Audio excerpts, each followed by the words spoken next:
माझं नाव सिंधू बाजीराव वायबट. गाव गाव लिंबागणेश. काय घडलं नेमकं?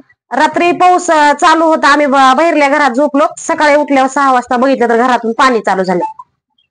कोणी पंचनाम्याला आलं? कोणीच आलं नाही. काय म्हणणं नेमकं तुमचं? का म्हणणं, आम्हाला मदत पाहिजे ना थोडीफार तरी. आम्ही एकदम गरीब येत, आम्हाला काही हे पण नाही. ऊस तोडायचं होतं आम्ही. नाव काय म्हटलं? सिंधू बाजीराव वायबट.